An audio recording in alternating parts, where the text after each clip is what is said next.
Hey Fit followers, Keith here. I just wanted to talk. This is our third installment of our discussion of the habit loop.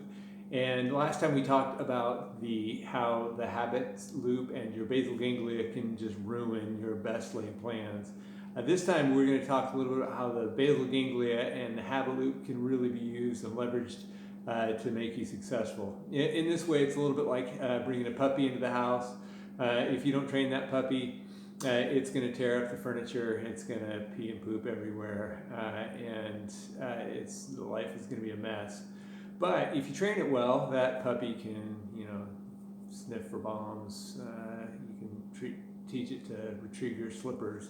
Life gets a lot better with the puppy around if it's trained well. And so your basal ganglia, we're going to talk about just how we can train that basal ganglia for you to be able to accomplish your goals and set positive habits and constructive habits. So basically, once again, there's only three parts to this. It's pretty simple. It's a trigger, it's an action, and it's a reward.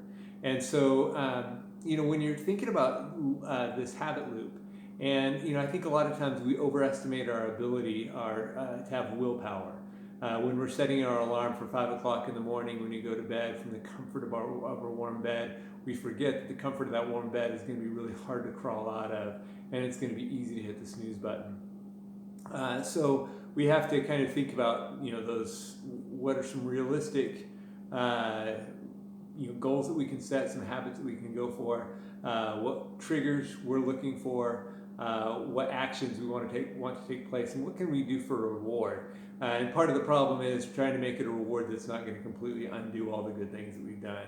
If you work out for 20 minutes on the treadmill and burn 150 calories and then reward yourself with a 500 calorie dessert from Dairy Queen, that's probably not going to help you towards your goals, health-wise, weight-wise, whatever you're looking for. So we'll be looking at this a little bit more in depth in the next section, but I do want to just kind of talk about just a couple of general principles. First of all, be realistic. Understand that you have some limits. Your willpower is not always going to be enough.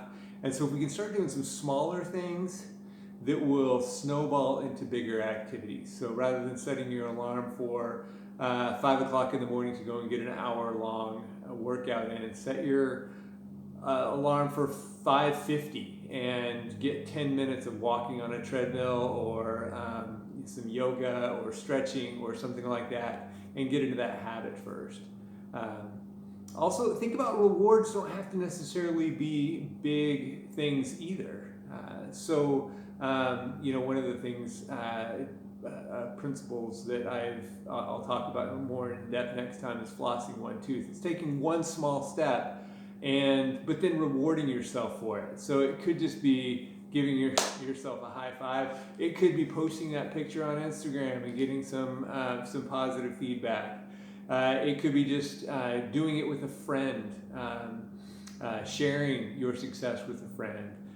It could just be a little extra treat of something small that we do for ourselves. Taking a minute of time for ourselves in the middle of this. Ultimately, what we want to get to the point is that the reward itself will be its own, the exercise itself will be its own reward. But don't expect that to happen. We all have these expectations of the runner's high. It's like, oh, it's going to feel so good. And sometimes it just doesn't. Sometimes you're just not going to want to get out there into the gym. You're not going to want to do the exercise. You're not going to want to get up in the morning. But, if we get in that habit of rewarding ourselves for those good behaviors, it'll make it a little bit easier in the long run. So next time we'll talk a little bit more about that idea of flossing one tooth, and it'll make more sense hopefully, but that's our teaser. See you guys next time. Thanks, Fit followers. Remember, if you like what you see, hit like, hit subscribe, share the content with somebody that you think might benefit from this, because ultimately that's what this is all about, is getting more people more healthy. So thanks, guys.